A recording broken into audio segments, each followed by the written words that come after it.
بسم الله الرحمن الرحيم والحمد لله رب العالمين وصلى الله وسلم على نبينا محمد وعلى آله وصحبه أجمعين أما بعد معنا اليوم الدرس السادس والعشرون aujourd'hui le cours 26 في شرح كتاب الصلاة dans l'explication du livre de la prière de عمدة الأحكام ولا يزال الكلام حول موضع الصلاة صلاة المرأة وقد رأينا بالأمس أن المرأة تصلي خلف الرجال وأنه لا يجوز لها أن تؤمهم. Et donc nous continuons le sujet de la place de la femme durant la prière et nous avons vu hier que la femme elle prie derrière les hommes et qu'il ne lui est pas permis de diriger leur prière, de diriger la prière des hommes. وكذلك إن صلت مع زوجها فلا تصطف معه وإنما تصلي خلفه. De la même façon, la femme, si elle prie avec son époux, alors elle va donc prier derrière lui. Elle ne se met pas avec lui dans le rang, mais elle se met derrière lui. وهناك مسألة أخرى متعلقة بموضوع الدرس. Il y a aussi un autre sujet qui est lié, donc un autre point qui est lié au sujet du cours. وهذه المسألة هي إمامة المرأة للمرأة. Ce sujet, ce point, c'est le fait que la femme dirige la prière d'une autre femme ou d'un autre groupe de femmes. وقد اختلفت العلماء في هذه المسألة على قولين. Et les savants ont divergé sur ce sujet selon deux avis. فذهبت الشافعية والحنابلة والظاهرية إلى استحباب صلاة المرأة بالنساء وإذا صلت المرأة بالنساء قامت في وسطهن في الصف. Et donc les savants de l'école shafi'ite, hanbalite et zahirite, ils voient qu'il est recommandé à la femme de prier et de diriger la prière des femmes. Et que si elle le fait, alors elle prie avec elle dans le rang, au milieu du rang. C'est-à-dire qu'elle ne sort pas du rang comme le fait l'imam pour les hommes qui est devant le rang. Non, là, la femme, elle prie avec elle, avec les autres femmes, dans le rang, au milieu du rang. ومن أدلتهم ما أخرجه عبد الرزاق وابن أبي شيبة في مصنفيهما عن عائشة رضي الله عنها أنها كانت تؤم النساء في المكتوبة والتطوع وتقوم وسطهن. Et parmi leurs preuves, il y a donc le texte rapporté par Abdur Razzaq et Ibn Abi Shayba dans leur Musannaf, selon Aïcha radiallahu anha, qu'elle dirigeait la prière des femmes, elle dirigeait la prière des femmes, les prières obligatoires et les prières surérogatoires, et qu'elle se mettait avec les femmes au milieu du rang. Elle se mettait avec les femmes, elle se mettait au milieu du rang radiyallahu anha. واستدلوا أيضا بما جاء عن أم سلمة كذلك في المصنف أيضا أنها أمت النساء في صلاة العصر وقامت بوسطهن وقامت بينهن. Et aussi ils se sont basés sur ce qui a été rapporté de Salama radiyallahu anha, qui a dirigé la prière du Asr, comme dans le Musannaf. Elle a dirigé la prière du Asr et elle s'est tenue au milieu du rang. Elle s'est tenue donc entre les femmes. Donc voilà pour le premier avis.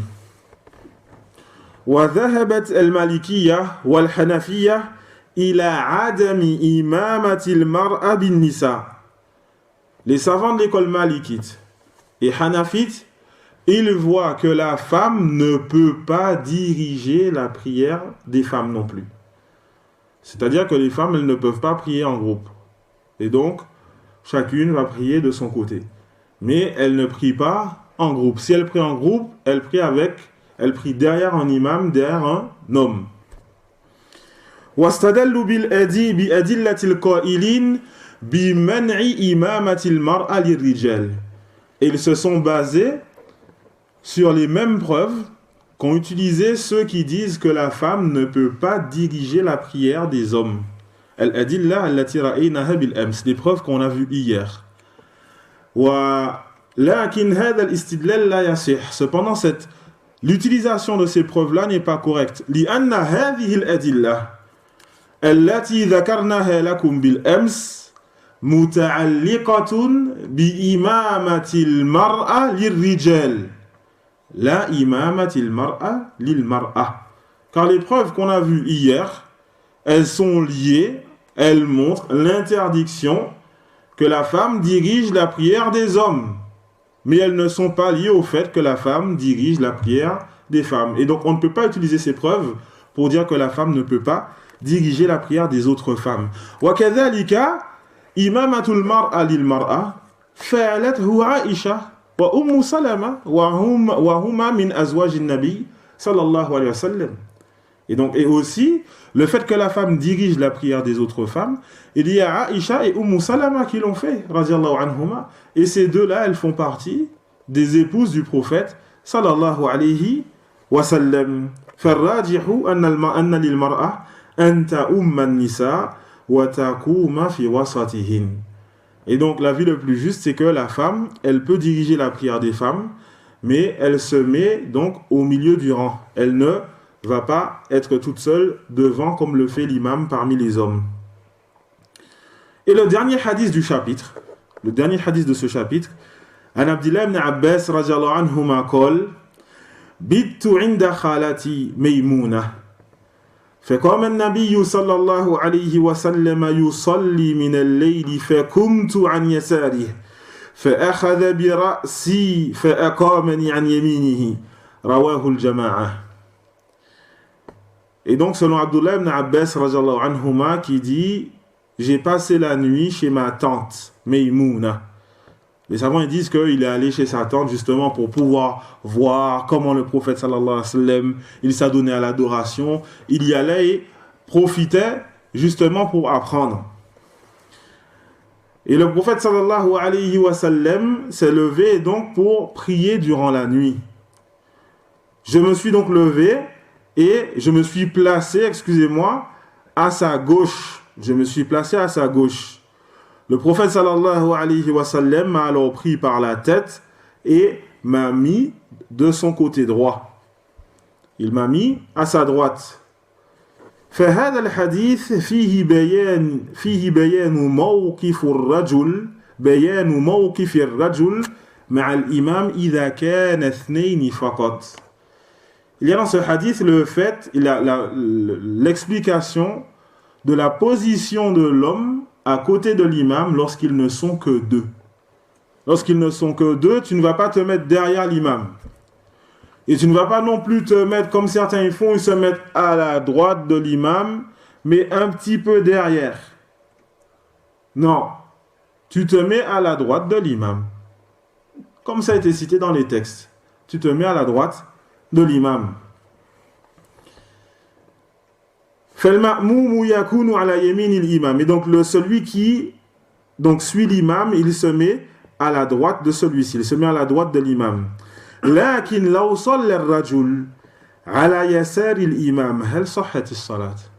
Cependant, si l'homme il prie à gauche de l'imam, est-ce que la prière elle est valable? On a l'imam et l'autre qui se met à sa gauche, il se trompe. Est-ce que la prière est valable ou pas? ذهبت المالكية والشافعية والحنفية إلى صحة الصلاة مع مخالفة السنة. Les savants de l'école malikite, shafi'ite et hanafite, ils voient que la prière, elle est correcte, elle est authentique, même si la personne a contredit la sunna. La personne ici n'a pas respecté la sunna. Normalement, la personne doit prier à la droite de l'imam. Elle s'est mise à la gauche. Sa prière est quand même valable. Sa prière est quand même valable.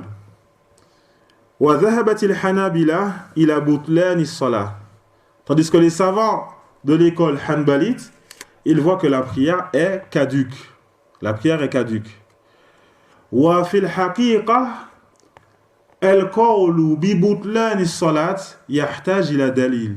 Et en réalité, pour dire que la prière est caduque, il faut une preuve. Il nous faut une preuve montrant par exemple que le prophète sallallahu alayhi wa sallam a ordonné à un compagnon de refaire sa prière, etc. Et donc, on ne peut pas dire qu'une prière est caduque comme cela.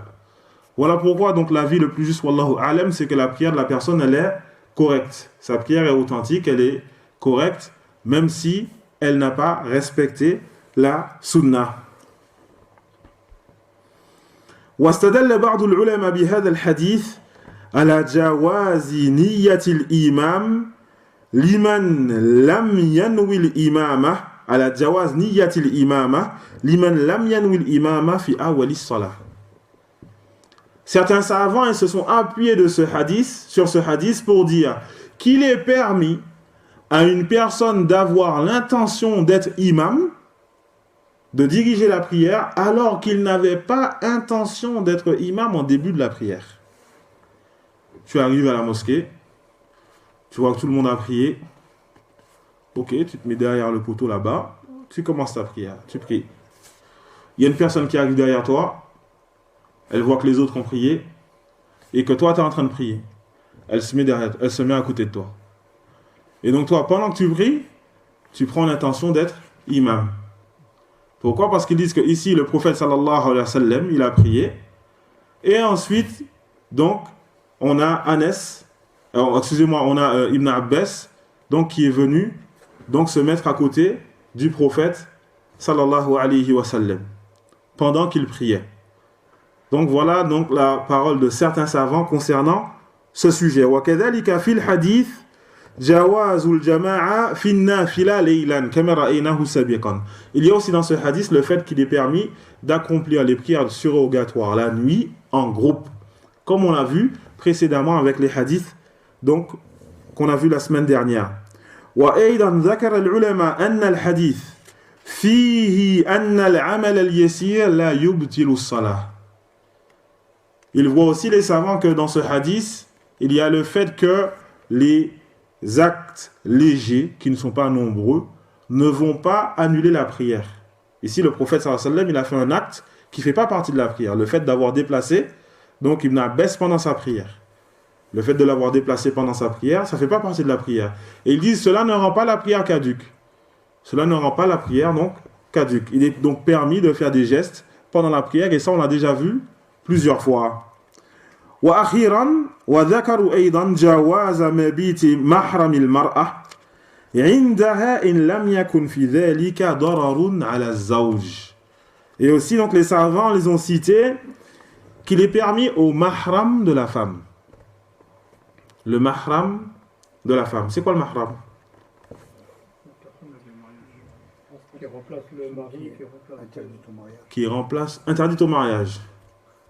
Ça veut dire donc si le frère, un homme, est marié avec, on va dire, Abdullah, qui est marié avec Amatullah, Amatullah, elle a une sœur. La sœur de Amatullah, Zaynab. Est-ce que Abdullah, il est mahram de Zaynab? Parce qu'Abdullah, il ne peut pas se marier avec Zaynab. Voilà, mu'aqqat. Et donc, ce qui est voulu par le terme mahram, c'est que tu ne peux jamais te marier avec elle. Tu ne peux pas te marier avec elle. Parce que là, si Abdullah elle divorce de Amatullah, après elle peut se marier avec Zaynab. Et donc, c'est pas son mahram. C'est pas son mahram. Et donc, il est permis au mahram de la femme d'aller chez elle, alors que le mari il est présent. Il est permis d'y aller s'il n'y a pas de mal en cela concernant le mari.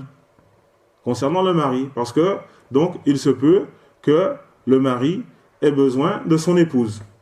Et donc, à ce moment-là, il faut faire attention à ce que cela ne gêne pas l'intimité du couple.